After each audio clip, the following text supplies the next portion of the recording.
Okay, how's the brother?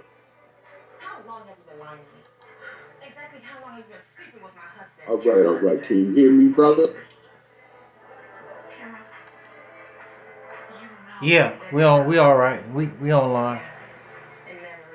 Okay. All right. Everyone. And thank you, brother, and also thanks to everyone listening in on the live stream. To your brother, soul brother Taalib, um, and also an advocate, and I just want to go straight in on what I want to talk about concerning this topic on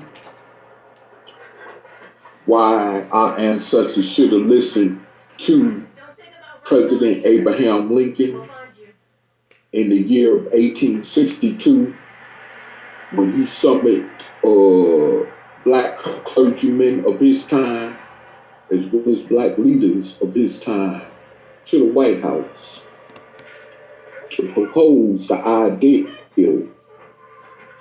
of colonization in another country for our people who were yet to be free from slavery while the Civil War was still going on during that time. Now, mind you, we were free from chattel slavery in 1865, but this meeting took place in Washington, D.C. at the White House on August 14, 1862. And here's something I would like to read that was included within his address to these leaders of that time, which still has a lot of relevancy to the day. Over 2 centuries later, in the year of 2024, and but let me move on to this part where he talks about which is speaking in this particular paragraph, where he is addressing these clergymen. Now, it says right here, I'm gonna start at the beginning so you can get a full, clear understanding of what I'm about to go further into on this topic. Okay, having all been seated, the president, after a few preliminary observations, informed them that a sum of money had been appropriated by Congress and placed at his disposition for the purpose of aiding the colonization in some country of the people or a portion of them of African descent, thereby making it his duty, as it had been for a long time, being his inclination to favor that cause, and why he asks, should the people of your race be colonized and where? Why should they leave this country? This is perhaps the first question for proper consideration. You and we are different races. This right here now. We stop right here. This is Abraham Lincoln himself speaking. It's just the introduction toward this statement. But anyway, you and we, I'm gonna repeat again, you and we are different races. We have between the other two races. Whether it is right or wrong, I need not discuss. But this physical difference is a great disadvantage to us both, as I think your race suffer very greatly, and many of them by living among us, while are suffering from your presence. Speaking of white people, feeling uncomfortable about our presence in this nation at that time and still today. In a word, we suffer on each side. If this is admitted, it affords a reason at least why we should be separated. Okay, and then I will move on to this next one, and then I will go in furthermore on what this basically is about. Okay, the president, perhaps you have been, you have long been free, or all your lives. He's talking to the freed, supposed to be freed blacks at that time who were on the plantation. Okay, talking about these clergymen leaders that he to these clergy and leaders that he's addressing. Excuse me. Your race are suffering, in my judgment, the greatest wrong inflicted on any people. For even when you cease to be slaves, you are yet far removed from being placed on an equality with the white race. You are cut off from many of the advantages which the other race enjoy. The aspiration of man is to enjoy equality with the best when free. But on this broad continent, not a single man of your race is made the equal of a single man of ours. Go where you are treated the best, and the band is still upon you. Okay. And then, he goes to talking about how the country was engaged in war at that time. But then, here, be patient with me, family. I'm just checking out.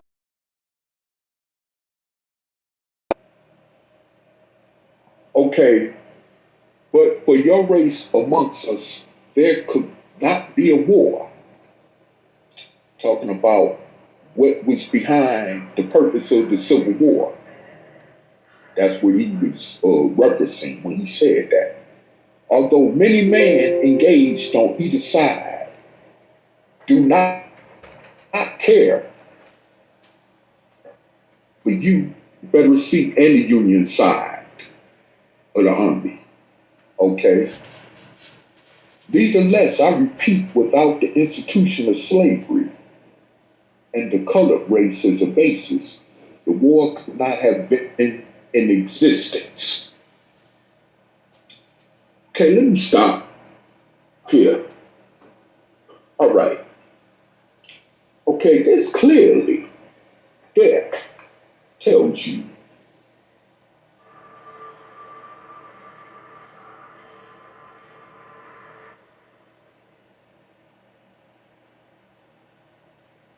brothers of the Confederate South, okay, which is a component of the entire continental United States of America, right? And the nation as a whole, of course.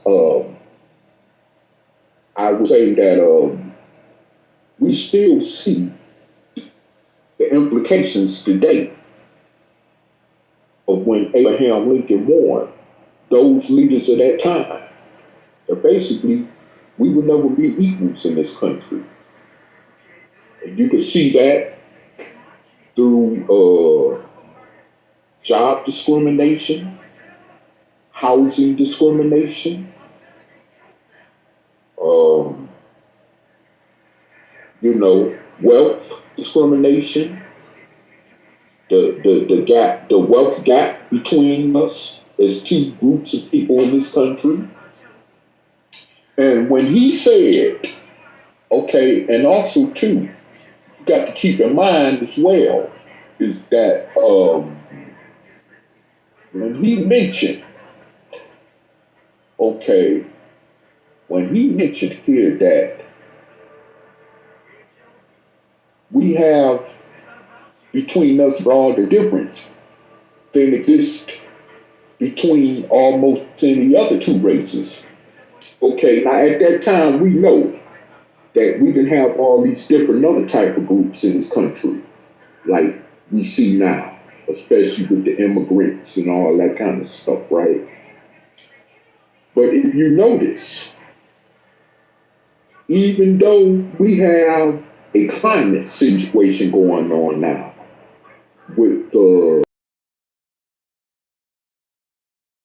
President, soon to be incoming President Donald J. Trump, who will be in the White House once again. Um, you know, that something that surrounds this crisis with the immigration issue. You got to understand and remember, them immigrants still get second hand preferences and priority over us as dark skinned descendants of slaves born here in America. Because, number one, when they first come over here, the first thing they're taught to say is the nigger word or the N word, as some of you may prefer to, censor it. But that's what they're taught. They're taught not to have nothing to do with us. They're taught that we're lazy, shiftless, and never would amount to nothing. But yet, our ancestors built this country for over 300 years, okay, which they wasn't told that. And they also, many of them, or some of them, may or may not realize that we're the reason that they were able to get into this country. Because it was a time when they wasn't letting any black or brown immigrants into this country prior to the civil rights movement of the 1950s and 60s. Okay? But they still get first-hand or second-hand, like I said, preferential treatment over us. You don't see that many African immigrants, though they're darker than us or dark as us. And even some of the ones that do the United States coming from Latin America or the Caribbean, you don't even see them getting gunned down or murdered mercilessly like you do the typical so-called American Negro or Black American or African American, whichever way you want to look at it, in this nation. So right there again, right there back to that statement that President Lincoln made. There is a unique difference between us. Even more so, like he mentioned, than any other group of people. Because you got to understand our history with these people of over 400 years, and they don't. We've been on the front of these immigrants have. But see, here's the thing with that. And I don't really want to get on the immigrants because that's not my concern. And really at this point, more so, I could care less at all about that. But I want to say this. The black and brown immigrants, they finna get their nigga wake up call and understand the black American experience for what it's been for all these years and for what we tried to do to warn them. So now they got to learn the hard way on their own. And you know what? I don't have no sympathy for them. And now enough is with that. I would say that when Abraham Lincoln proposed that ideal, he was trying to get us actually sent to a colony which is the modern nation today called Panama, Central America. Down in Panama, many of you who know about Panama know about the canal.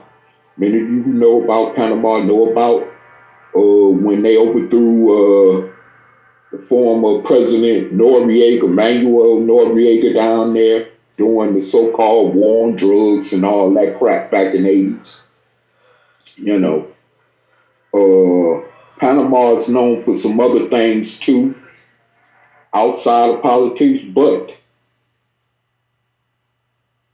although that nation has its own dark-skinned population, but we would have been included. Like he said, we would have been more accepted at that time as equals to help establish that colony into becoming the nation that it is obviously today. Like in the case of Liberia, which was during another period of time prior to Abraham Lincoln's, delegation speech, that happened, I believe, during the 1800s, but a few decades before that, during that time of the Civil War, where they had a thing called, an organization called the American Colonization Society, where they were sending ex-slaves as a message to those people, probably illustrate so-called American Negro this centuries ago. And Abraham Lincoln blatantly let it be known.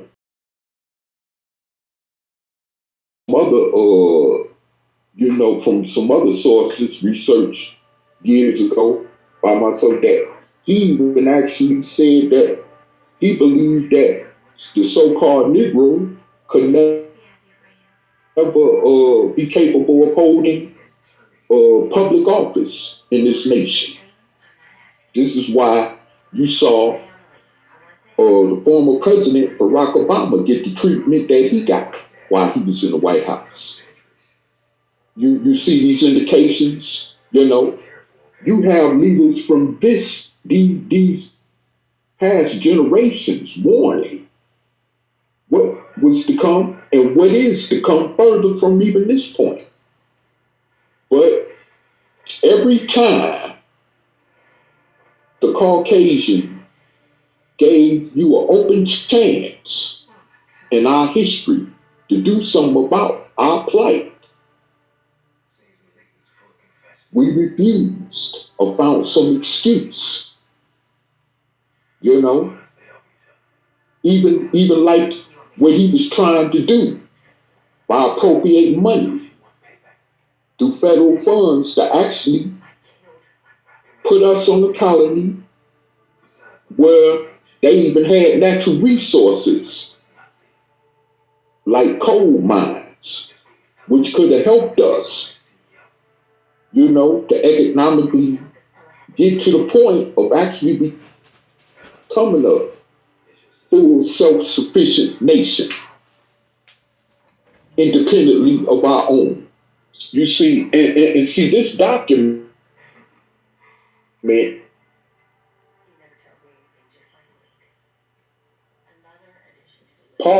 even a part out of this guy like Farrakhan bringing that up. Every time he talk about politics, yeah, he'll talk about certain different things, but he don't never bring up what Abraham Lincoln said. You don't never even hear Elijah Muhammad in his old speeches bring up this historical document. I don't even think you ever heard Dr. King bring up this historical document. Marcus Garvey didn't bring up this historical document. Even some other leaders who were considered as freedom fighters over different periods of time in this nation when it comes to soul people did not ever mention this. We mention a whole lot of other stuff, but we don't never mention certain more important, significant things. when it comes to ideals toward our liberation.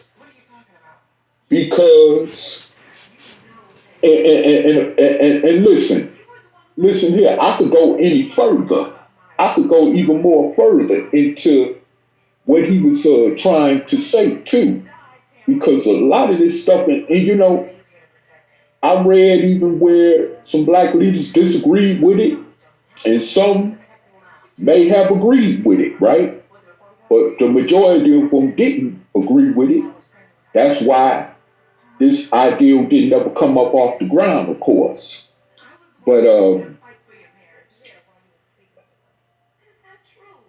okay, hold up for a second. Okay,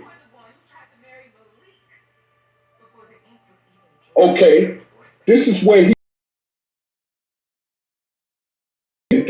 he was actually telling our people right here, telling those leaders that he was addressing at that White House delegation that, but you ought to do something to help those who are not fortunate as yourself. Speaking of them, see, during that time they were considered, you know, they were considered amongst the elite of black people. You see what I'm saying? Even during the time of the Civil War, when chattel slavery was still existing in this nation. Okay, so as I go on further, here the listen to somebody that was a racist, or slave. It don't make no difference.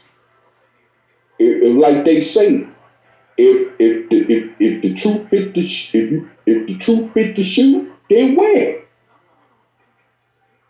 That's what it is. You know, and you know, I want to say that there's another thing, not getting off a topic, but it's just like saying with Trump having 34 felony convictions, now that he's about to get back into the White House, he should use his platform at this time as the president to make life better for millions of other convicted felons in this country, which uh, people got their own mixed opinions or feelings about whether he would actually do something like that or not. But that's my example of pointing out that you have certain people in positions that if we get the right like-minded people like me and Brother Angel Slup 7 to sit at the round table with somebody with that type of power, we could actually get some things done. Because the type of leadership that's been in these White House meetings with Trump in the past, obviously, we all see how that panned out. So there, once again, we find ourselves in the same position as so people in this nation. You know, and so I just you know, to you, with proposing this Mississippi campaign a little bit over 6 years ago when we first started proposing this ideal to the public, into those in social media. It fell on many deaf ears, you know, and as a result, like with anything else that fall on the deaf ears of our soul brothers and sisters, we still remain getting the same results, you know.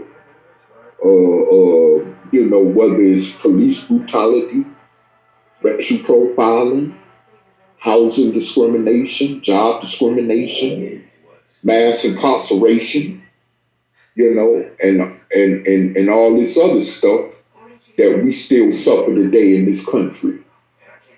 And to some extent, even worse than our ancestors did.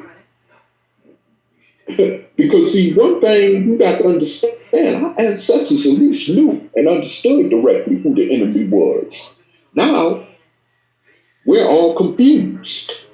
Those some between 54, we have a say.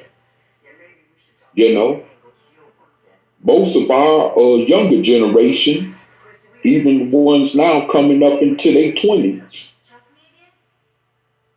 don't really even know nothing about unquote black history in this country. And that basically lies at the responsibility of older generations like ours that came before them, you know. And now most of us in our 50s, 60s, and on, so forth on, are afraid of these younger people.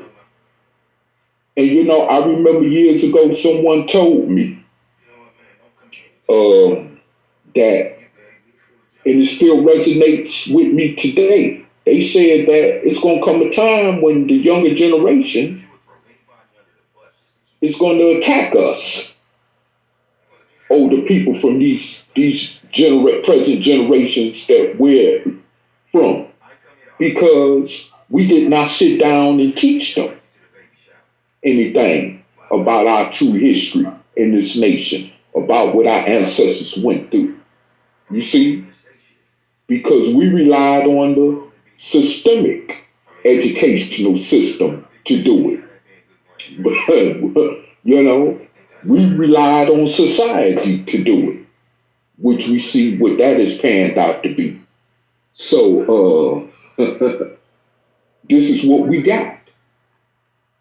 And now we're more scared of the younger generation than ever. Some of us don't even want to talk to them. Some of us don't even want to stand next to them, because of fear of what they could do, and I have to say that there are a lot of our younger brothers and sisters out there that are actually bitter, built with full of hate, built with full of animosity. And you know what? Uh, to an extent, I would have to say rightfully so, because we didn't stand on our two front feet, toes. We didn't stand on our two front toes. We didn't stand down on our two front toes to make sure that they were properly educated, like they're supposed to be, and guided to actually be the leaders of our future. You see? So now, when we tried to come with the idea of the Operation Exodus Mississippi campaign to put them in position, which we still advocate for, to put them in a position to where they could be the leaders of our future and to carry the rest of us on to where we need to be as an actual free people, it just fell on deaf ears. So now, unborn generations coming from amongst us as soul people, how worse do you think that's going to be from what you see right now? Because most of you don't care. Most of you don't care because you know you're going to die. You older in age, you getting older in age, health bad, you know. You ain't got very much long left here, so you really don't care. But that's a selfish way of thinking, you know. And so this is what's going on right now in this time that we're living in. And I want to say this: whether it get worse, how worse it get, as people keep talking about with Trump, listen, man, let me say this here. I don't care. Actually, I've been kind of limit watching the news since this election because, first of all, it only would drive me more crazy. Okay. And then another thing about that is that, what time in history of the United States of America did black people ever go without suffering under any president in the White House? Tell me. I'm waiting. I'm waiting. Even during the civil rights movement, when them two civil rights legislation bills was passed in 1964 and 65, was not so people at that time still catching hell in this country? Okay. Our leaders was getting assassinated left and right or put in prison, even to this day. You see what I'm saying? So I mean, it's like, man, look, you know, we have to understand and realize other people, the reason things are so, people are living in the area of so much fear right now because they're starting to learn and understand what we've been going through in the so-called Black American experience for over the past 400 years in this nation. Now they're starting to realize what the Black American experience is now because they're about to feel it. You see, so but like I said, that's not on that part. That's not my concern. But all I was doing was making a point to let y'all know that they're beginning to see what we saw for hundreds of years. Even white people are now understanding, especially the poor class from among white people are understanding that now we see what black people in this country have been going through. Because Trump, like he did before when he was in there, and like he would do again when he's in there, he's gonna show them he don't give a damn about them neither. All he needed was their vote. You see, so but it is the point is, Ferg, is that it has never been a time where we have never known what suffering is, what oppression is, what suppression is in this nation, okay? What anarchism is in this nation, okay? What living under a monarchy is in this country. We went through hundreds of years knowing that more than anyone else. This is why it don't bother the average soul brother and sister in this nation. So we used to it, okay? But what we need to do still, if while we still got any hell's chance in time right now, is to mobilize and get on this soul train with the ideal, the Operation Exodus Mississippi campaign, so that we could finally, once and for all, do something about our plight as a people in this country. You see?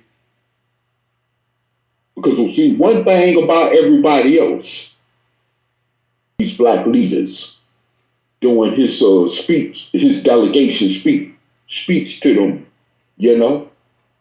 And so we have to understand that for what it is. And these different leaders of today ain't no different than those leaders of that time. These leaders of the day who claim to have this high supreme wisdom, knowledge, to be highly educated or more advanced than these leaders even of that time have shown that they're not any much different from them. Just look at their track record, and that would speak for itself. What have they done since Dr. Martin Luther King Jr. to inspire legislation on our behalf to get us further ahead toward freedom as an equal people in this nation? What have they done but stand up behind a podium or rostrum every Sunday like Eric Muhammad, or every night like the Son of Man, and spew out religious scriptures from the Quran and Bible? You know, and these other lullaby, bull crap teachings, like with the Hebrew Israelites, Afrocentrism, you know, and that other foolishness, like I was following behind under Dr. Malachi Z. York years ago, you know. I mean, what have they done? If anything, they led our people further into the burning fire, like Martin Luther King said, you know. That's what they've done. At least he woke up and realized it. But they still among the living and have done nothing to rectify that action, you know? And we still look at these people as leaders today, you know? And that's crazy. We've even stooped to lower levels, even, and no disrespect to the late Tupac Amir Shakur, you know, may the dead rest in peace. But the truth of the matter is, people even looked at him or look at him as some type of national leader.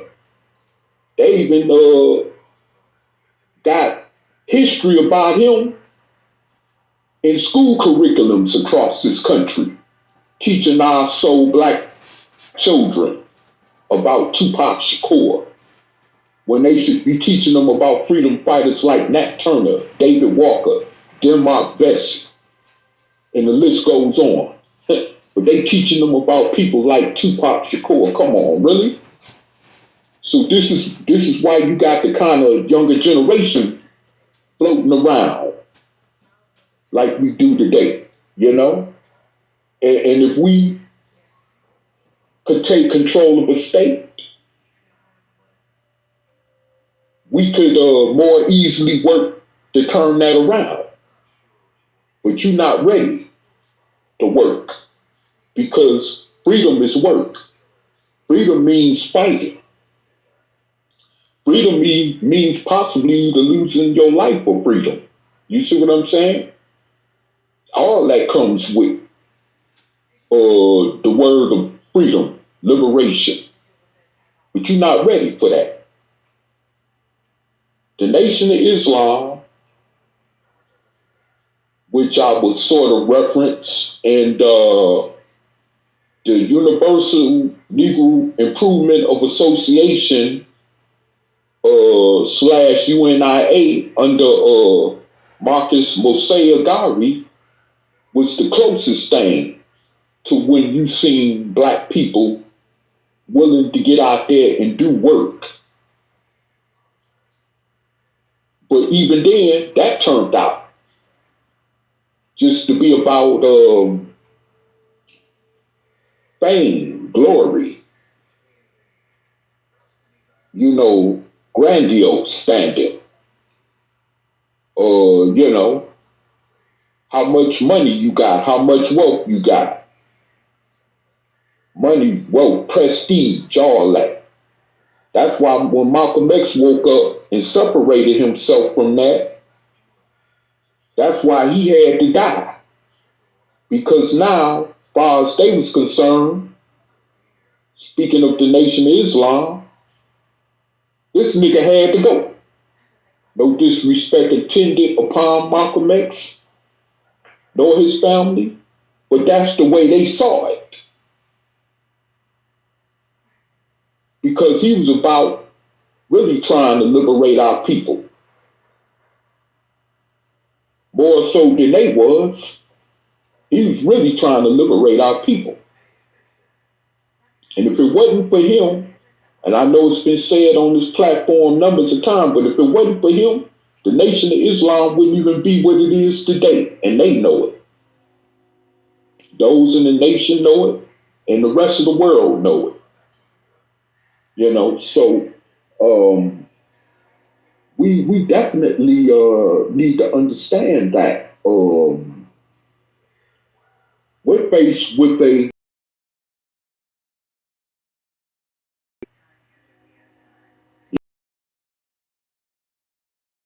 it's about do or die. That's what we had as soul people in 2024 going into 2025. And with that said, I do not want to get tongue tied because I didn't know if the brother wanted to speak or anything. But I will, out of respect for him, since he's hosting this live stream, I will yield my mic to him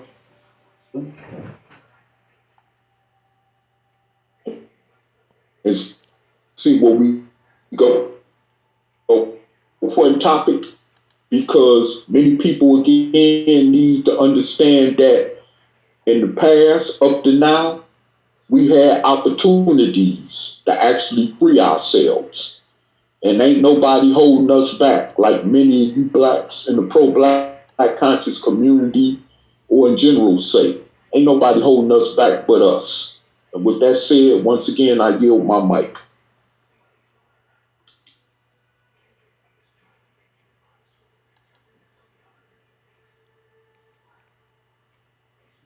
Alrighty then. Alrighty then. Let me get this. Do something here.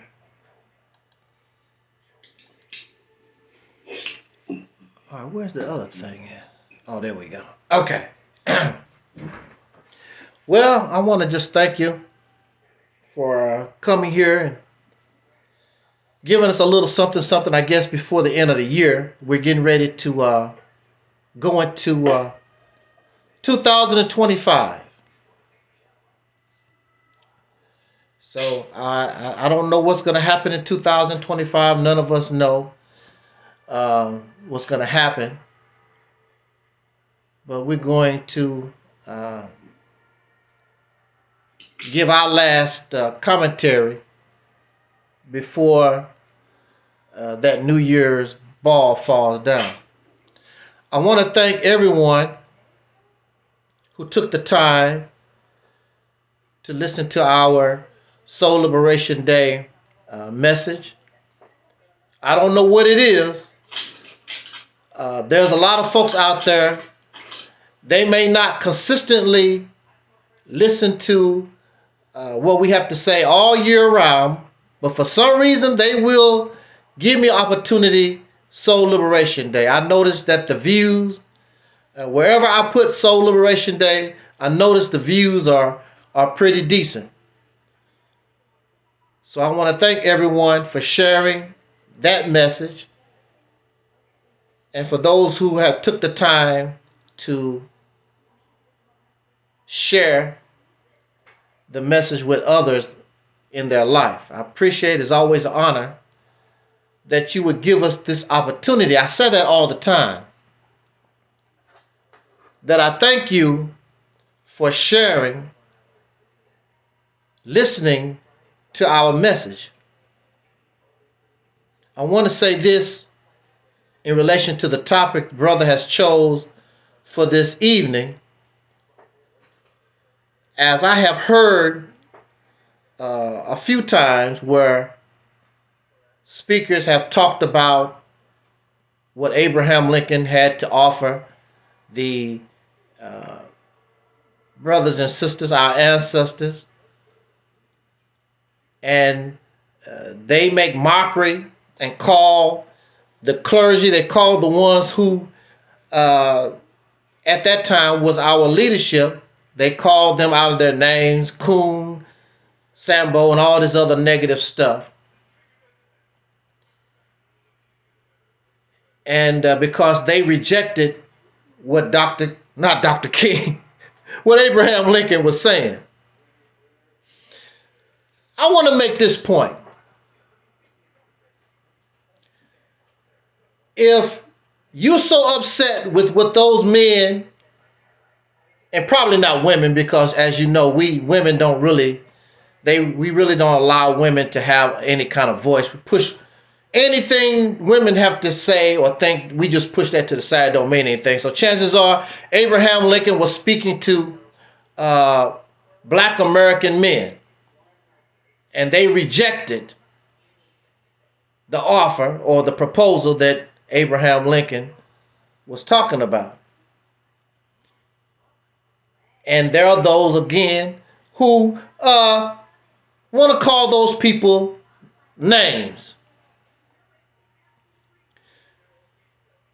So if you're so dead set and they were wrong holding that position, if I was there, I would have said this to Abraham Lincoln and blah, blah, blah. Why are you still here in America? You here right with them. And there's nothing stopping you from going to Africa, Panama, Liberia, China, Thailand, Vietnam, wherever the hell you want to go. Get your ass on a plane or boat and buy. You still right here. So how the hell you got the nerve to talk about that was a bad idea? Well, here you are, you're free. With plenty of education.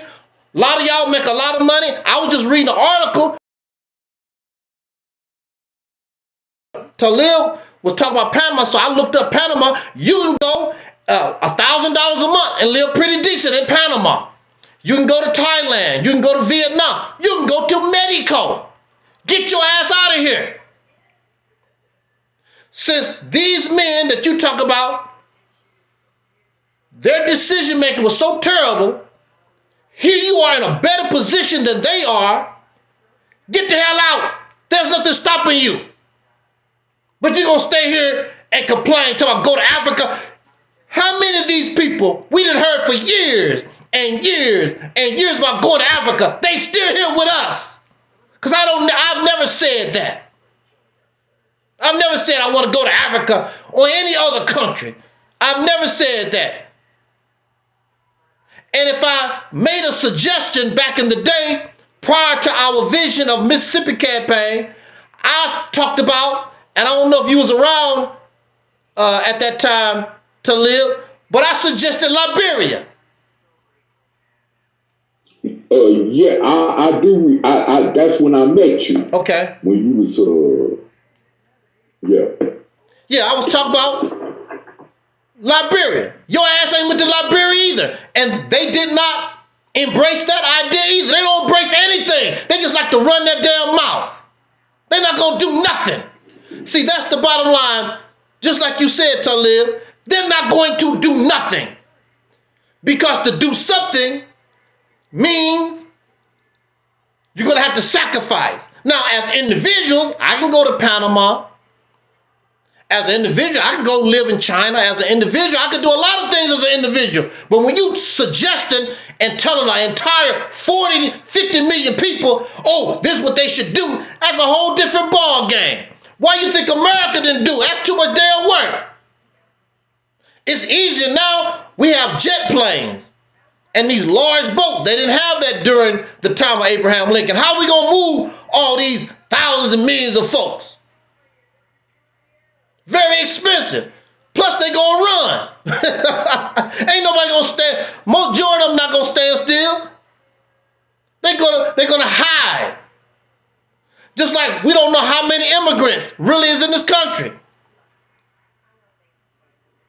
We don't know because a lot of people If they're illegal, they're not going to tell you, and they're going to hide. Just like the Underground Railroad. We have an Underground Railroad with the new immigrants right now. And since you don't want to do the work, you don't want to pick grapes, you don't want to pick apples, you don't want to pick bananas, you don't want to kill the cows for your taco, and these types of jobs, you don't want to sweep, you don't want to mop. You too fancy for that. Well, these people come and take them out of the country. Somebody said on the news. I don't think Donald Trump wanted to do all that, what he's talking about. Because you start taking these people out of here, you're going to find out how important they are. Because they're doing the job. They're doing the jobs that you don't want to do or too damn lazy to do. And you'll find out how important they are. Because you better than that. So they washing dishes, picking cotton, doing whatever. And you rather be sitting on your ass with an EBT card. You don't hear about them? Well, yes, they do. They can get EBT too. And they also out there picking tomatoes. But see, the thing about the Mississippi campaign, all the work that you're doing for yourself. I understand that we had a certain attitude when our work was for somebody else. You're going to work for what is in the best interest of yours. Your children that you claim that you love for a better place and position in life than you do.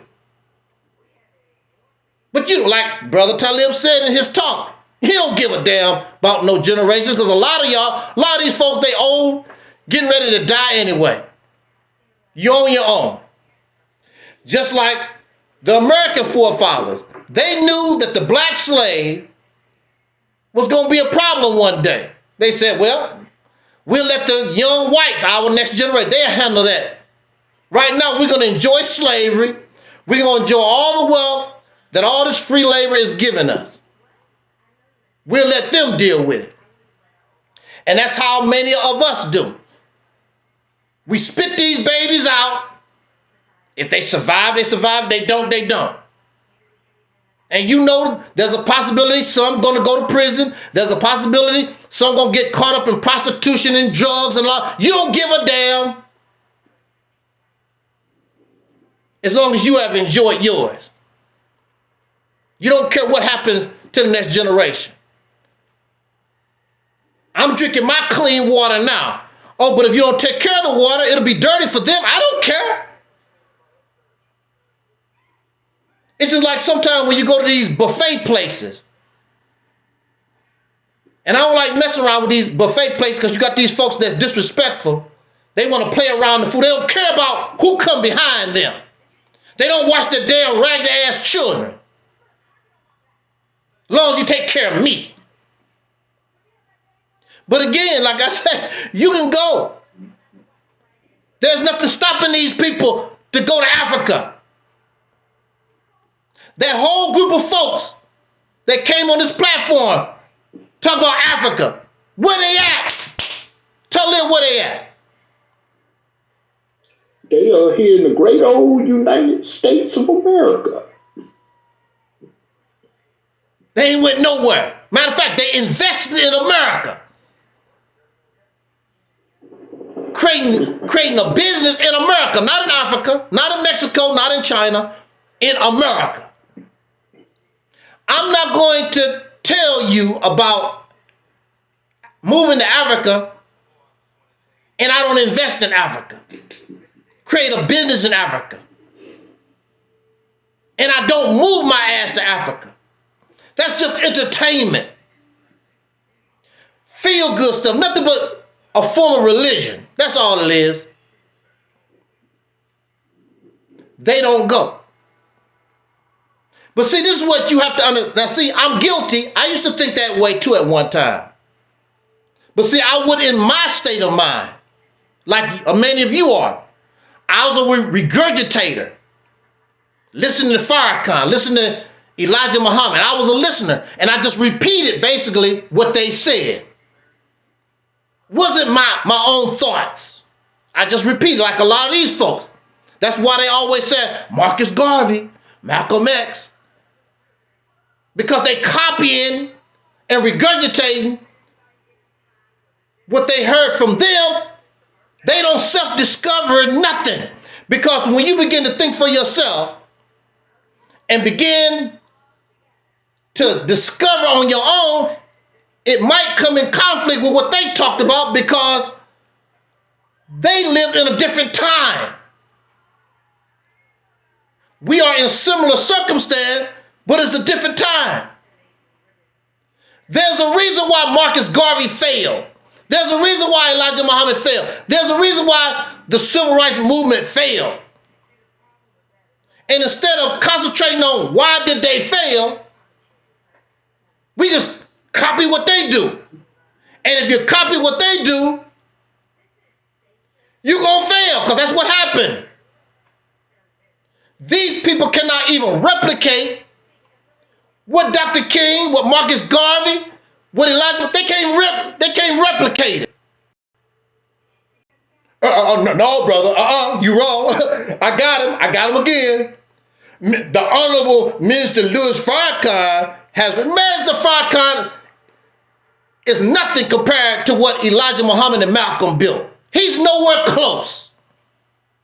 He's just an entertainer. He brings in thousands of people, but see, Malcolm and Elijah Muhammad didn't have social media.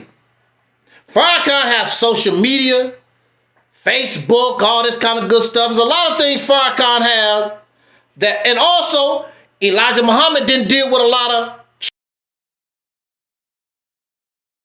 the people in the church and celebrities and all. Elijah Muhammad didn't do all.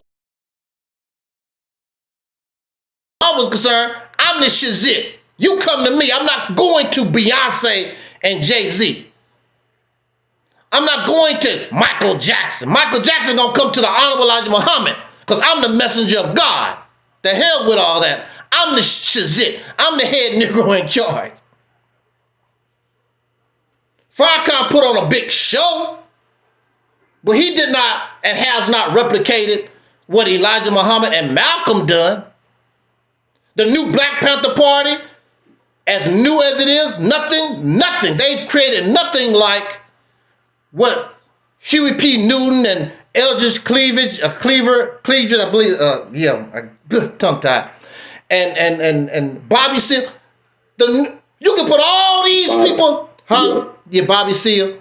You can put all these new black, definitely not nothing compared. Matter of fact, they confused as hell. They even making up new versions of UNIA, Pan-African National names. But let me tell you this. What must be understood, this is all we know. So Abraham Lincoln is coming to people and telling these people, well, you can go to a better place. You won't be abused. You'll get treated better. Yeah, that's nice. This all I know is America. I've been here 200, 300 years. Not 300 days. My mama died here. My grandpappy died here. Our blood, sweat, and tears has died here. We built this nation. It's mine just as much as it is yours. That's their attitude. I'm not going to just give this up. You can't take the cemetery with you. So I'm going to go to Africa, but my mama and my grandparents, everybody is in the graveyard here. Some brothers and sisters have land that's been in their family for over 100 years. I'm supposed to just leave here. And see, this is not, you might think that it's a sickness, it might be a sickness, but you got to understand also, there are people who are in abusive relationships. They don't leave. Why they don't leave? Because I'm abused, I get 3 meals a day, The bills are paid. I get hit in the mouth now and then, but this all I got. This is what I'm used to. For years. So you're going to tell these people to go to a foreign land and start all over again. Next thing you know, you build a civil war, because that's what happened in Liberia, ain't it? Because those black folks got over to Liberia, think they better than the Africans that was already there. And wherever the black American go, you stick your nose up and you think you better. I hear black people, black Americans talk about Africa, think they smarter than the people that was born there. Well, brother, you sort of wrong. How would that mean you tell her wrong? I was born in Senegal. I was born in the Sudan. I was born in the Congo. How the hell a black American nigga gonna tell me about Africa? I was born in Egypt. And here comes some Negro, well, my brother, Africa, and you want to talk about the civilization. I was born there.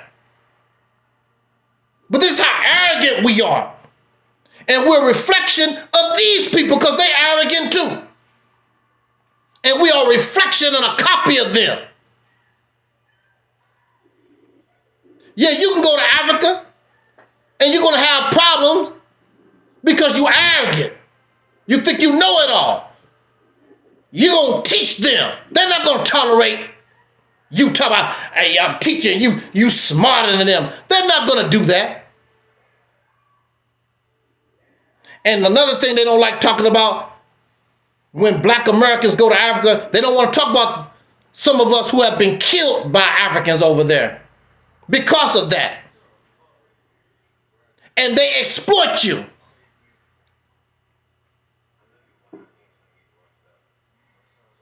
A piece of fish costs $2. They'll sell it to you for $8 because you are an American.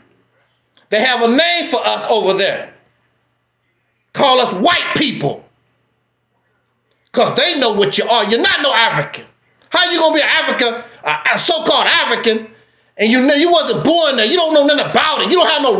When we go to Africa, we go there as tourists, and there's nothing going to change that. You're going to say that you're a tourist, or I'm a businessman. That's all you're going to be. You're not a citizen. And we played on this platform not too long ago where a sister talked about how much money, I think she was in Ghana, all the hundreds and hundreds of dollars that they charge for you to be a citizen over there. And they just keep ripping you off. Because see, the thing about this African DNA stuff and this African, it's like a person that want to know their father. So you got all these suckers. Well, I grew up with your daddy.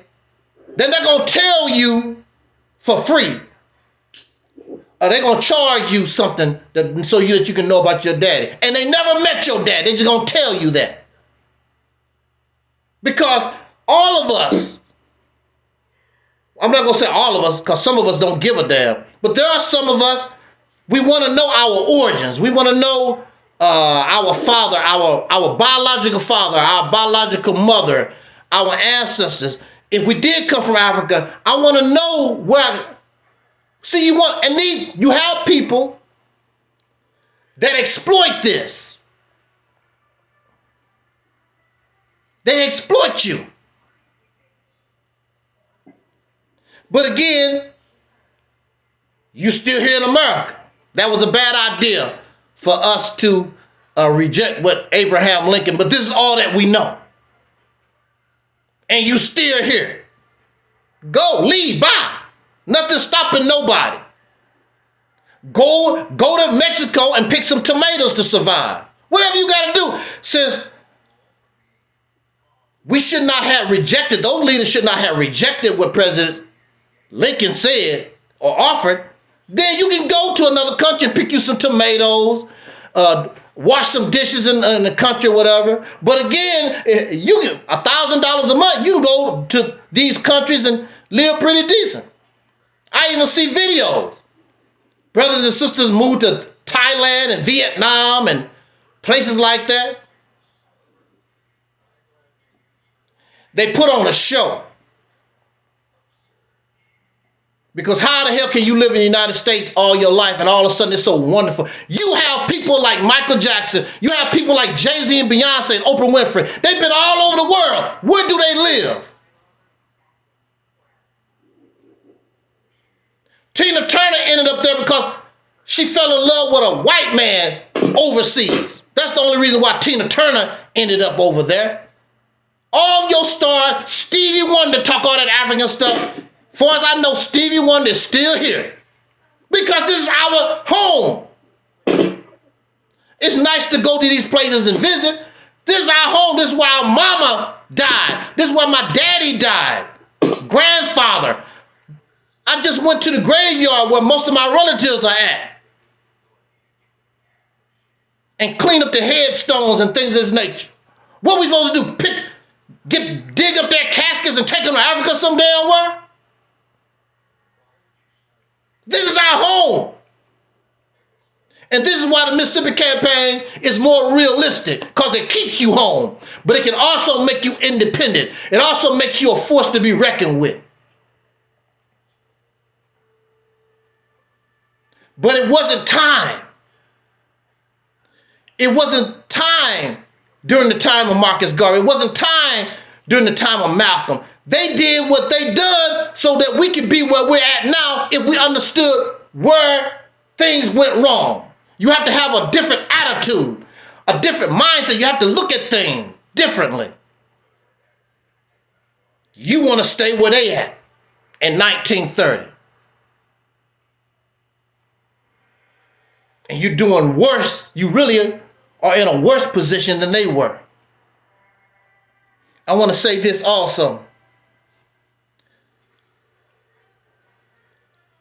When I first heard Thriller, and many of you know that I'm a Michael Jackson fan. Many of you know I'm a Michael Jackson fan. But when I first heard Thriller, the biggest selling album of all time, according to the Guinness Book of World Records, and it's still the biggest selling album, 140 million records sold. Michael Jackson is gone. Michael Jackson made more money than Beyonce and Taylor Swift. He made $600 million this year, and Michael is not even here. Almost $1 billion.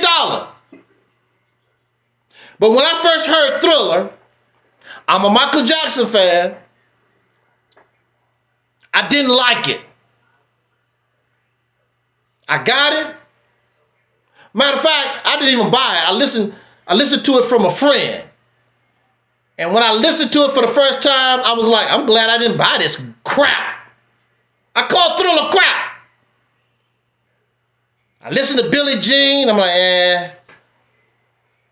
Listen to Beat It. I'm like, what the hell is this? What is this? I wasn't used to Michael. I wasn't used to the Jackson. What is this? This is not soul. What is this stuff that Michael doing? I didn't understand. I did not like Thriller.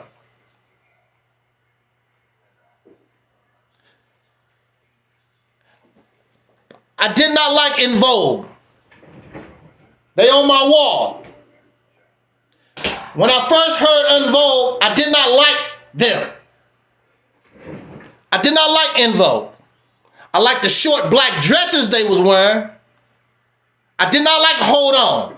Hold on to my love. And I still really don't like Hold On. I did not like In Vogue. I did not like Thriller. There was a time I did not like potatoes.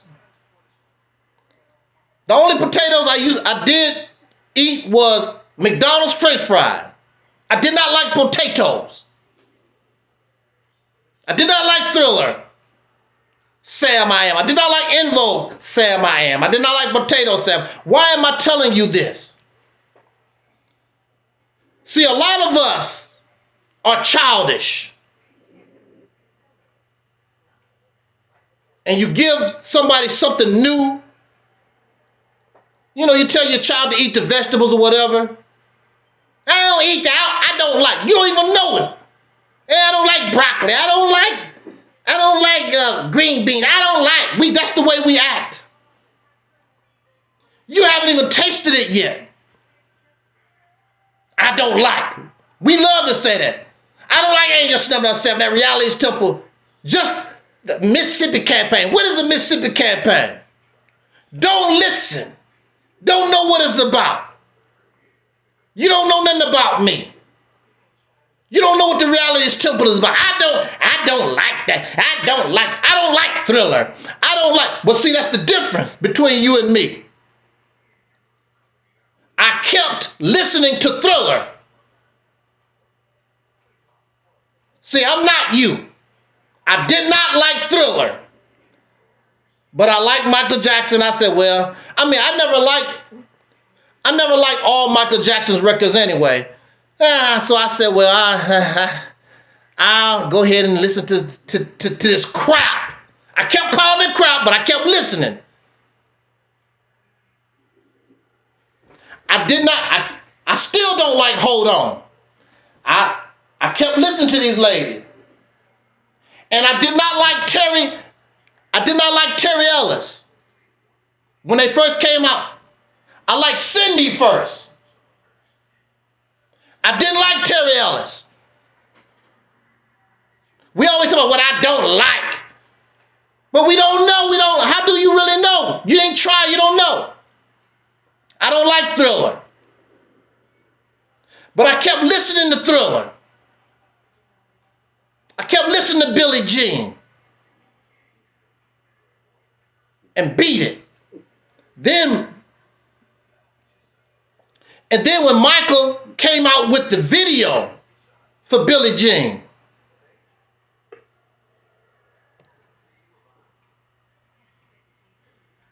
and then when he came out with the video for Beat It.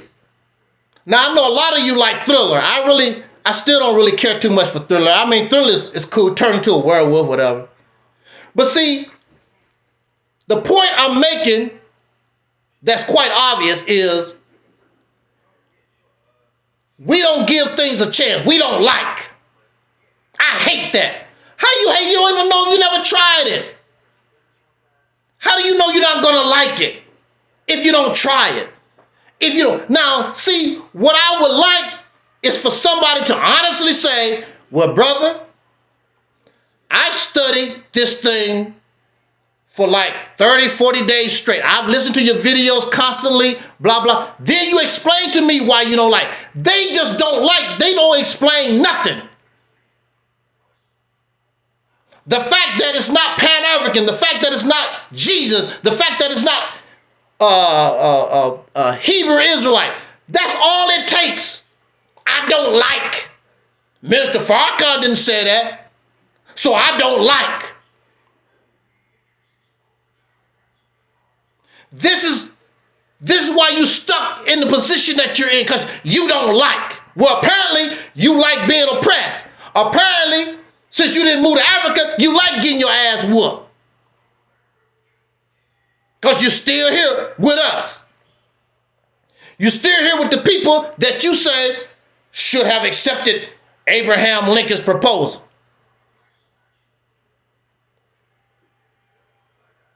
But see, we got to give things an opportunity. How do you know you don't like something till you try it? Now, there was a guy who listened to Soul Liberation Day 2024, what we did last year. He actually listened to it because he told me what was in it. So I know he listened to it, and he said, you make good points, but he's pro-Nation of Islam. And for a few minutes there, he was giving me my props, but he got to go back because I'm loyal to the Nation of Islam. So even though what you talking about might work, I still got to stay with the Nation of Islam. That's the most dumbest, stupid strategy and logic I've ever heard in my life. That's dumb. But that's how we are. That's how we are. We're loyal, but it's not working. I'm loyal to Jesus, but it's not working. I'm loyal to the Nation of Islam. I'm loyal to Marcus Garvey. I'm Pan-Africanist. You loyal to all these things that are not working for it. What is wrong with embracing something that could work?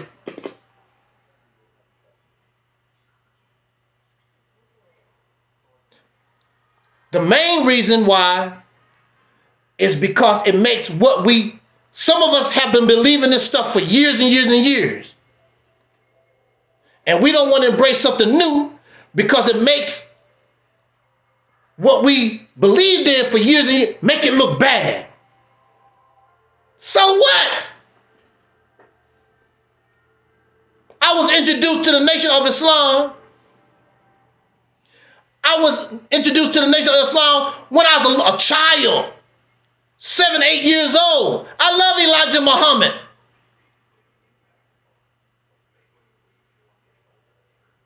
But then when I began to realize and began to mature and come into myself, I began to see the flaws.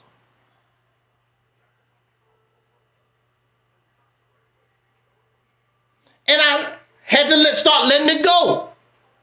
Because those laws, those flaws are so bad, this is the reason why it can't work. But we don't want to accept that. We are in denial. So you still stuck right here. Try to put some more of these comments on the board here. Where did I leave off at? Okay, right here. We're gonna put all these comments on there. How do you know you don't like something until you try it? How do you know something won't work unless you try it? Somebody tell you that's the wrong screwdriver. Oh, I've been using this screwdriver for 100 years. This is the right screwdriver. And it take you 100 years to unscrew the screw. But if you use the right screw, it comes right out. But we don't want to do that. Because I don't like.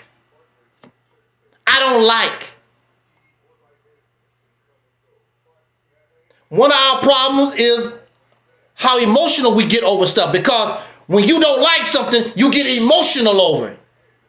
And when we get emotional, it causes us not to think properly. You get all emotional. A lot of people are dead right now because of emotion. Because had somebody took the time to think, I don't think I want to do that. I'm not going to do that. There's an old saying, look before you leap. But when you get emotional, you just leap. You don't look. You don't care. I paid a heavy price. I paid 10 years for thinking like that.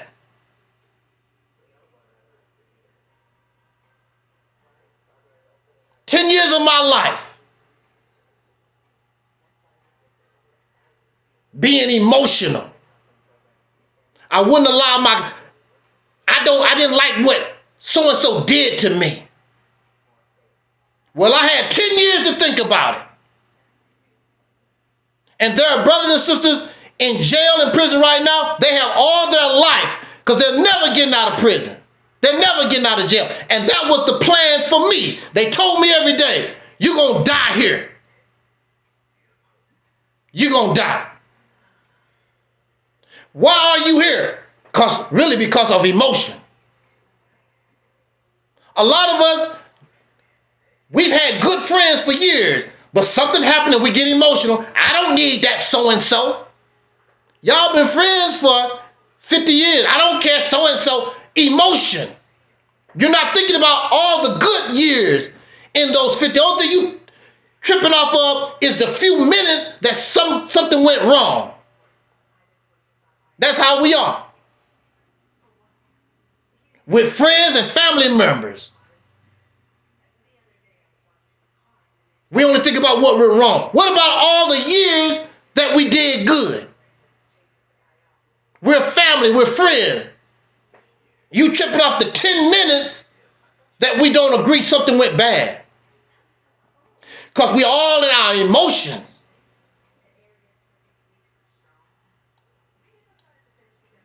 So,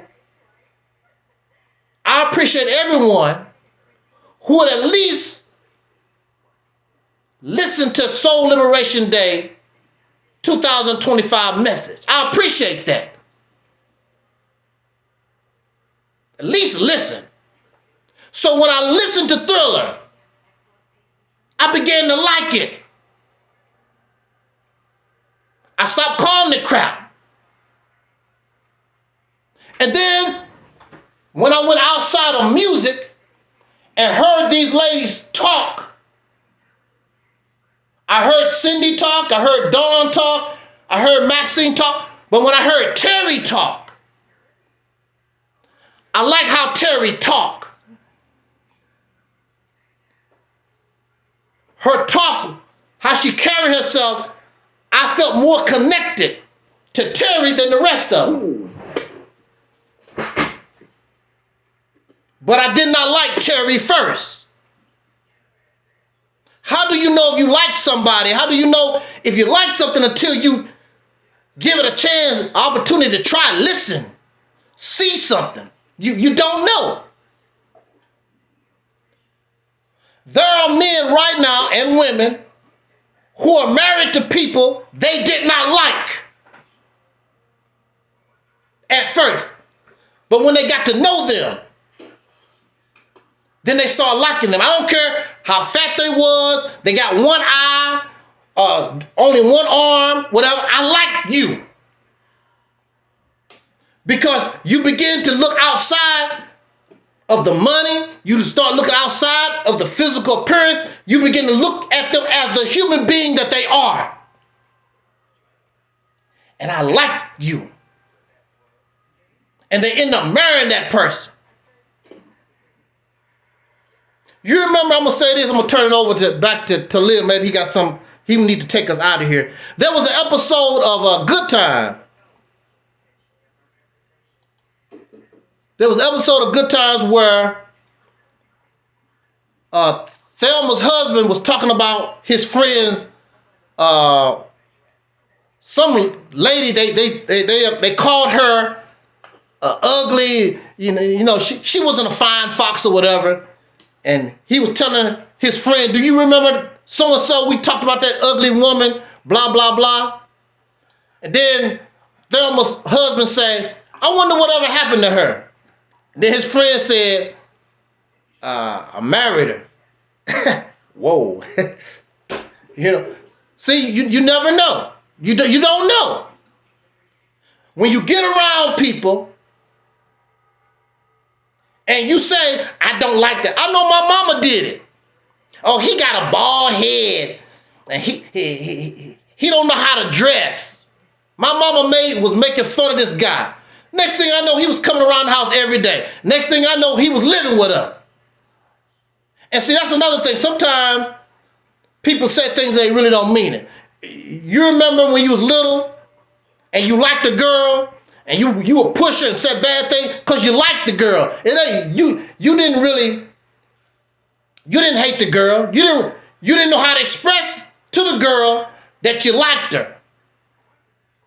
I know that was done to me one time. This girl kept pitching on me and messing. I'm like, what the hell wrong with you? And I found out the girl liked me. This is how we do, but now we are adults. We have to, we have to do like what the Bible said. When I was a child, I spoke like a child. I'm an adult now. And we still behaving and acting like we children. We got to grow up, just like the brother said in the speech. I'm going to turn the mic over to Brother Taalib so he can bring conclusion and take us out of here.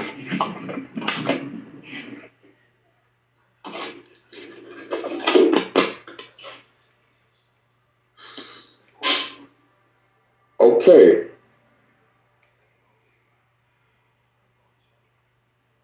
Uh-oh, dropped off.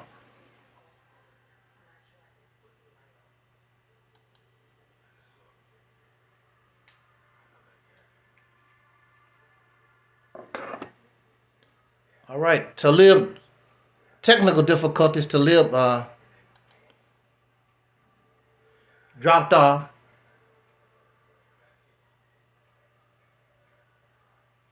Kathy says, I'm a middle-aged woman who was raised in the 70s, but my dad walked around a lot of black people, so I grew up with soul. See, Kathy, when I talk about soul brothers and sisters, Kathy know exactly what I'm talking about. We grew up in that. That was part of black culture. And Kathy will bear witness, because I know I grew up in it. So the only thing I'm doing here is bringing it back and making it our culture, making it who we are, which will encompass, if you a Christian, you still a soul brother. Like it was, Kathy Teller. You was a soul brother. See, soul brother and sister was our identity as a group, as a people, as a family. But you could be a soul brother and you was a Muslim. You a soul brother, your soul sister, you was a Christian. You a soul brother, soul sister, and you probably sold drugs down the street. It's our identity. It's who we are. And nobody else can claim it. We make it our identity. Nobody can tell us what a soul man is or a soul brother. There was a song, I'm a soul man. James Brown was the godfather of soul. Aretha Franklin was the soul sister. She was the queen of soul.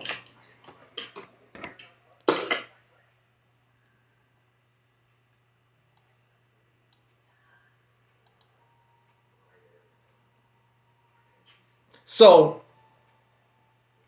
that's all we're doing here. Because I don't want to be them.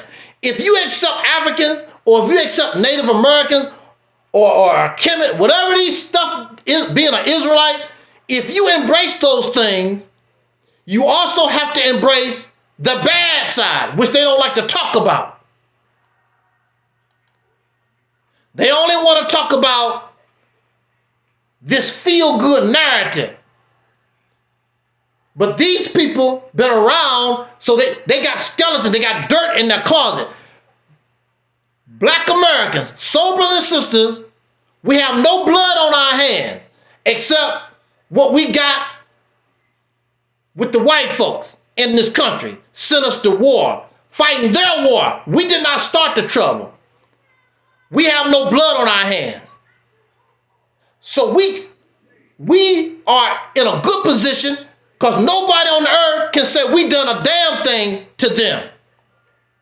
Except, as I said, being an American citizen, and we participated in these wars for another man. But now I'm on my own.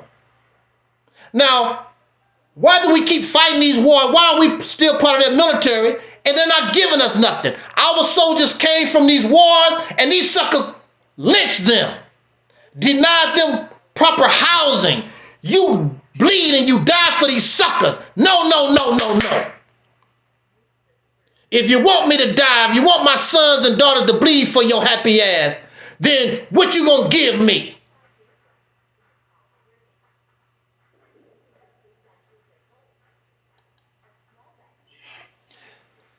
Boozy, what's his name? Some Boozy says Stockholm syndrome and emotions why you're afraid to come home. I'm not coming home. I never lived in Africa. Bring your ass here and talk to us. Africa's not my home. It might be your home. It's not my home. I never lived in no Africa. How the hell I'm gonna call Africa home and I ain't never lived there? My grandparents never lived there, and the grandparents before that, ain't nobody that I know of in my family lived there. When black Americans go to Africa, you are a tourist or you are there on business. Or you're going to pay to be a citizen. And once you get a home there, you can call that your home. That's not my home.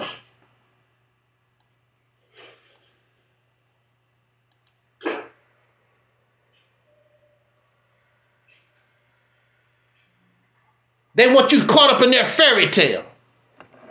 They only want you to know the good side or this beautiful side. There's always two sides of a coin. They don't never talk about it. Like I said, Sister Bernice King, she keeps up with what's going on in Africa more than Umar Johnson do. And she's a Christian. And she show you the other side.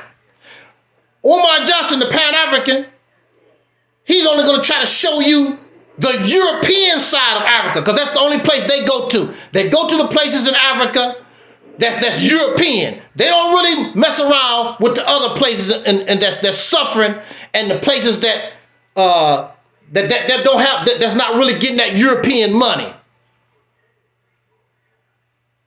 So they're bogus. They're bogus.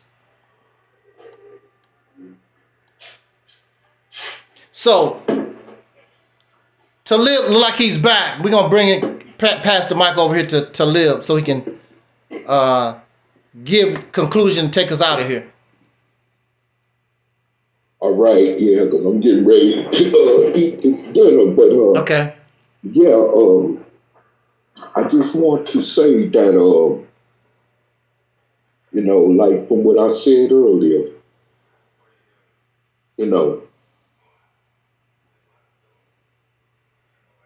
we just got to keep trying. Listen, when I came on here with this topic, I wanted to, it wasn't my intention to actually, to those of you in the audience, to actually think that I was trying to talk down like most of us do on some of these older black leaders from these different past generations.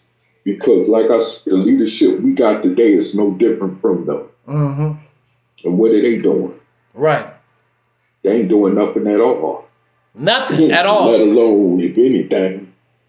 Yeah. So I just want to make that perfectly clear. And also, too, I want to actually say that, I know I'm kind of going a little bit off a topic. It's your show. Do what you got to do. But, yes, sir. But I want to also say, too, that, our situation, since we speaking about soul black people in this nation, I want to just share with y'all that the situation with us in terms of our,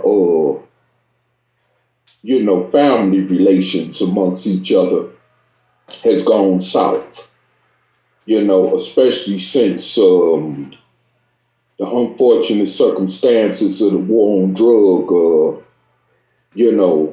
heroin and crack cocaine epidemic eras that really wiped out any existence of what soul black families were doing before that time and even during that time. And,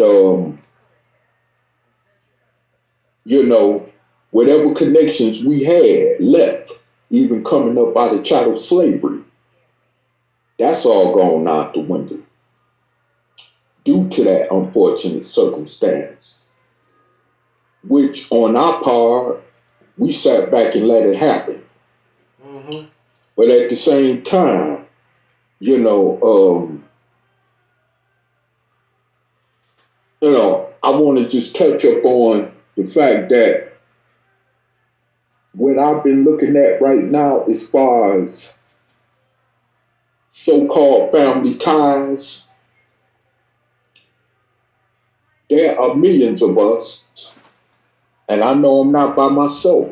That's why I say it's millions of us who are estranged or separated from relatives or from relative bloodlines because of drama, because of underestimation, because of abuse, goes on. And today I'm still dealing with it heavy, especially since my mother passed away, you know what I'm saying, some years ago. And even before she passed away, the writing was on the wall, but the true colors really blossomed like never before after she passed. And that's when I began to realize that, you know, I don't really need to worry about uh, people that's a part of my relative bloodline, no matter which side they come from, because the disconnect with so-called family today is very terrible. I mean, it's almost like coexisting with people on the street that you don't even know. You know them, but you don't know them. You know, I got a brother I just met this year. Been know him for 40 some years. We don't even go as far as how you doing, everything is okay, that type of situation, because we really don't know each other. Mm-hmm. But here it is, there are relatives, like many of us have, that we've been knowing for years, or thought we knew for years. And now is either when we even have a conversation, it's frivolous or it's about getting emotional Mm-hmm. or it's about telling somebody how they should live their life Right. or it's some other crazy stuff going on, or some betrayal stuff. Let me add that as I just did. And I mean, it's just crazy. So I'm learning, like someone would say, how to do by myself. It ain't easy, but it is what it is because it helps me concede more to the best of my ability to make peace with my own self as far as how the situation goes. Because at the same time, I would rather be more at peace with myself than dealing with a headache of what you call family. And I'm gonna say this overall in America, there's no really such thing as family no more. You look at the divorce rate and the times of the marriages compared to yesteryears and generations that we came from, the sense of family in this nation is nothing compared to that. You know, people getting married, what, 1 month, 2 months, 6 months, divorce. And see, a lot of the marriages, of course, took place under false pretenses. Just like people getting into bed having kids with each other. Mostly it's under false pretenses. This is why you have a lot of killings, domestic violence going on, because people ain't willing to be responsible and pay child support and take care of the family and this and that, you see? Mm-hmm. So on social media, you hear about these murders, these suicide murders, all this crazy stuff. Folks killing each other over life insurance policies, all this stuff. There's no such thing as family in this country. And if you talk about the other so-called third world countries or poor countries, you don't even hear that. They do what they take what they got and do whatever they do to make good use of it and to try to live together as families. That's why you don't hear about Filipinos, the Vietnamese, Chinese people, Koreans putting their elderly and senior citizen homes. You don't hear about other different ethnicities in other countries putting their uh, older relatives in senior citizen homes. But you hear much about that here in America, you know, because as y'all call it, the family is not together. You know, a lot of people, even from this point in time, you will find is laid up somewhere in what they call them places where when you got a toe tag on you, What the when you more? got a tag on your toe as a dead The corpse. more. Morgue, yeah, it's a lot of people laying coroner morgue, yeah. There's a lot of people laying up in them coroner morgues across the country, unclaimed. Yeah. And it's hundreds of thousands a year in this country. I looked it up over recently ago. Over 100 some thousand bodies is laying up in morgues each year. So you add that, and we gonna start talking about going into the millions. You see what I'm saying? Of people that ain't even claimed by relatives because they either are estranged from them or because the relatives can't afford to, pay to have them properly buried, whatever the case is, you know what I'm saying, and all that, you know. But this is what we got. So it's unfortunate that, especially us as soul people, have that situation going, and this is why many of us end up moving on, whether we move on to other states or even to other countries, as of that matter, as individuals. You know what I'm saying? Mm-hmm.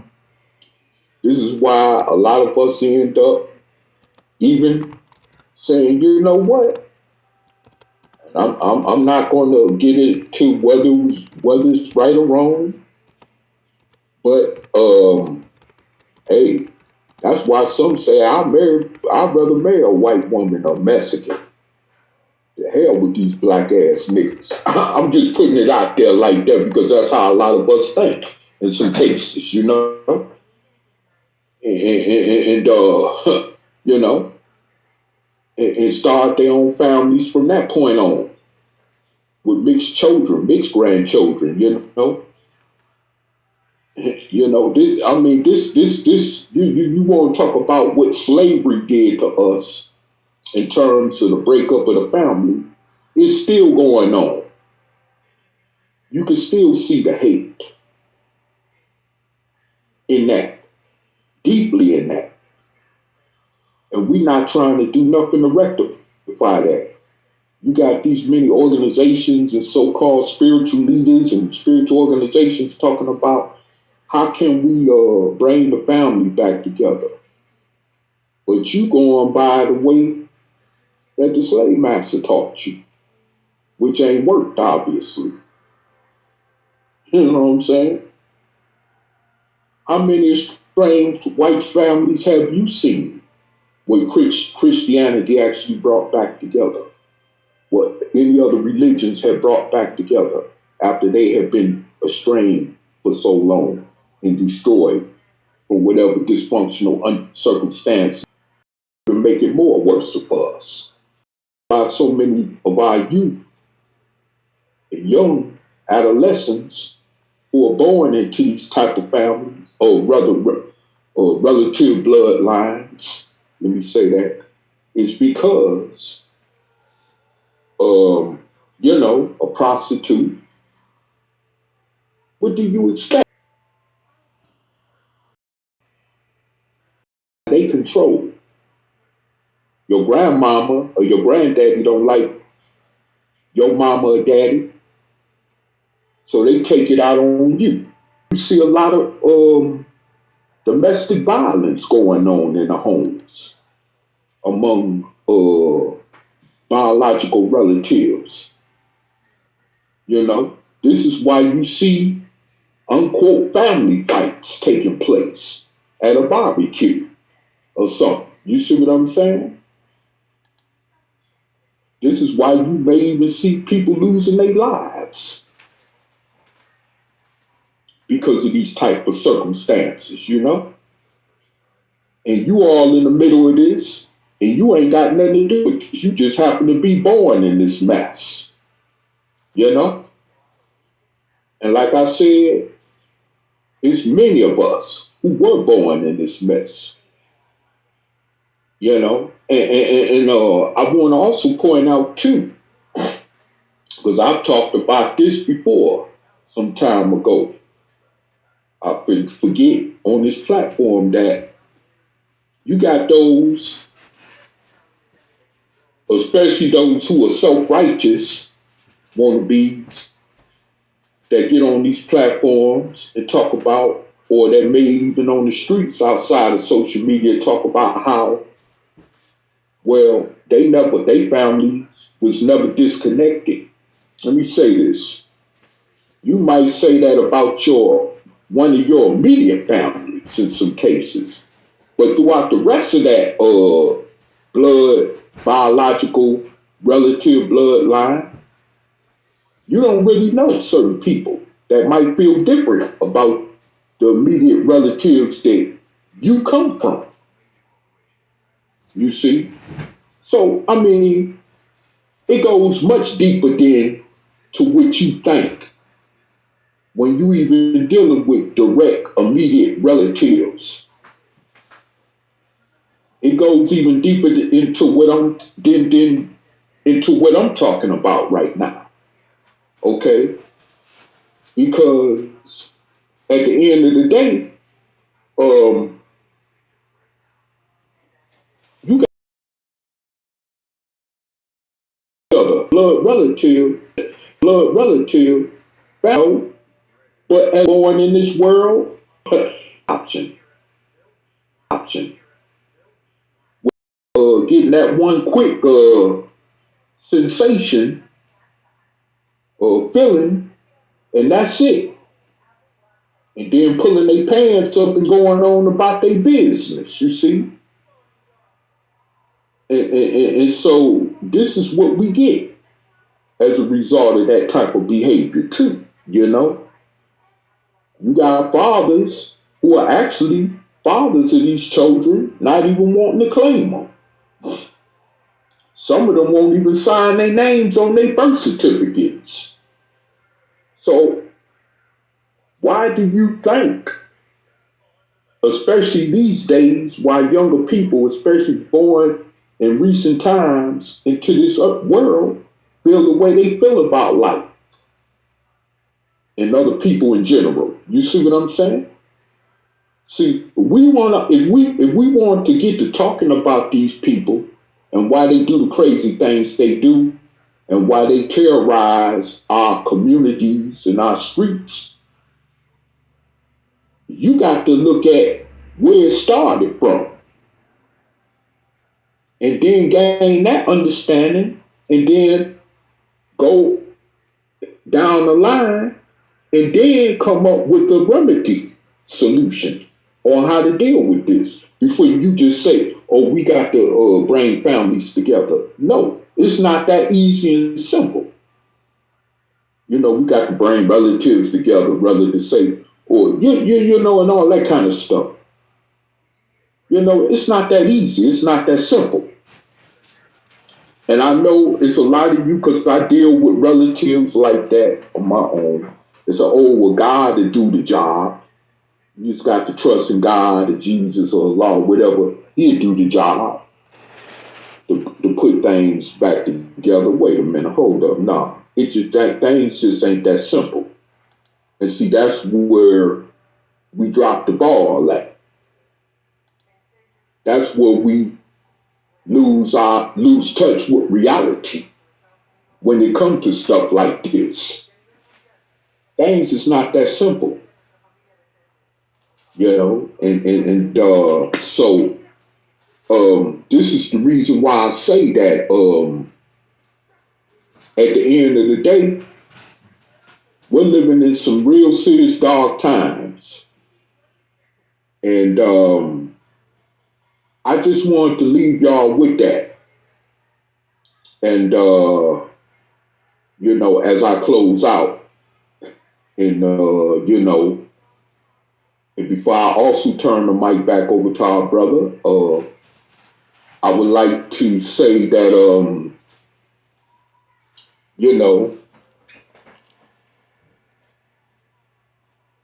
we have to understand that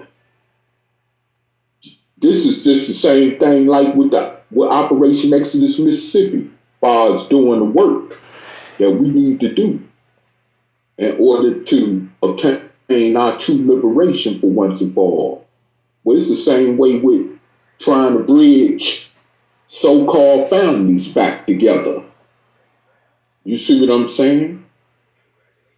You got to do the work. Because some relatives ain't going to be forgiving. Some relatives ain't going to want to realign with other relatives, especially depending on what the situation is and how much emotion is involved. See, we got to look at all that before we just talk about, because we're talking about damage psychologically, mentally, physically, all this kind of stuff. People ostracized among other blood relatives because they got autism.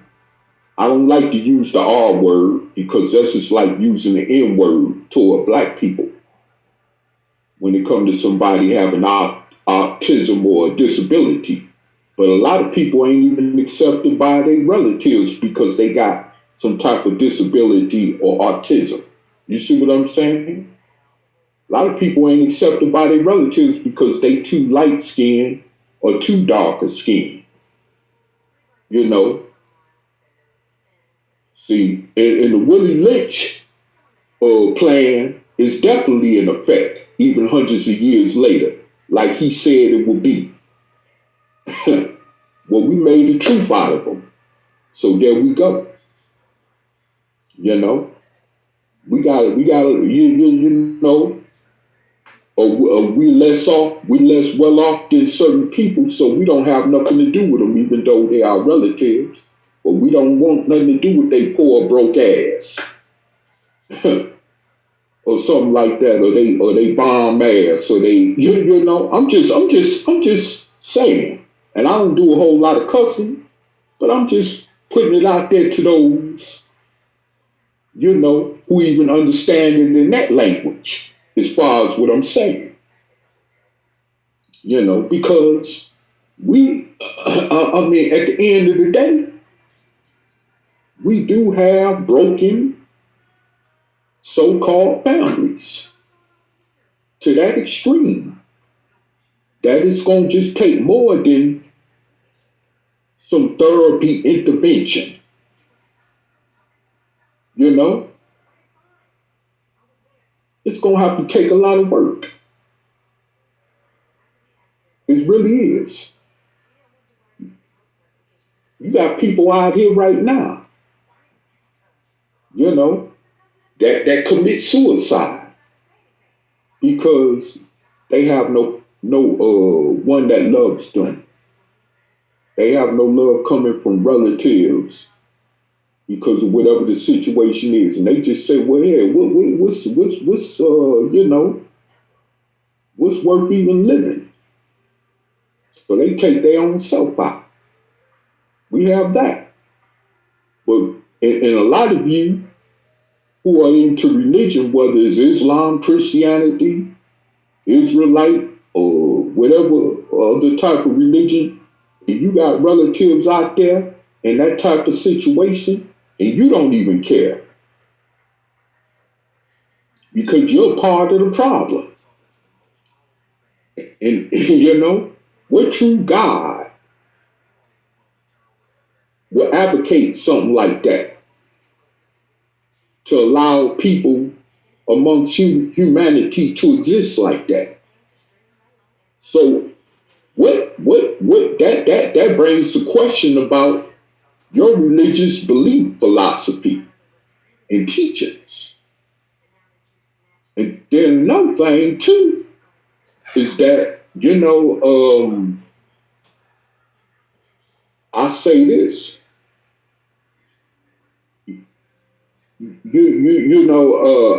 it's a lot. I mean, there are a lot of relatives that have done so much stuff to divide uh, others amongst their relative bloodline that they ain't never questioned about it.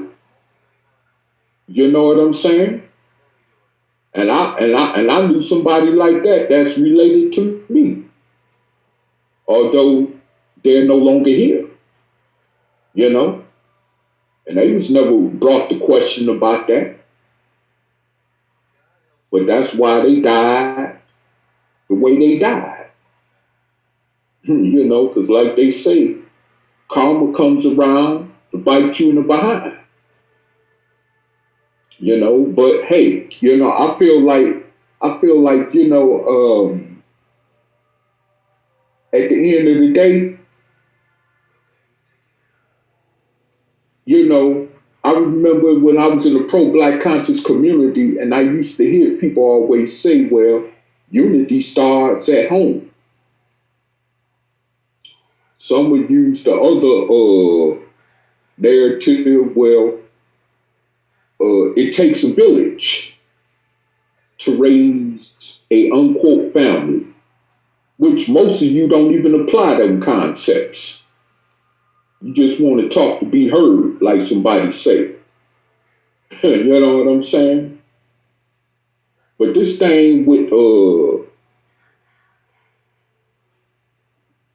um, internal issues going on within these blood relative within these relative bloodlines amongst us as soul people, we have to do a lot more work to address. And of course, I don't have all the answers. I'm just an individual. But we do have to use the proper methods much as possible to address this because the way we're trying to address it definitely is apparently not working. And I really say that this is why you got so many of our younger brothers and sisters, even like from the generations we came from, resorting to the streets, getting involved in crime, ending up in prison or dead. You see what I'm saying? For listening in, and in the comment chat section for listening in. And with that said, I digress.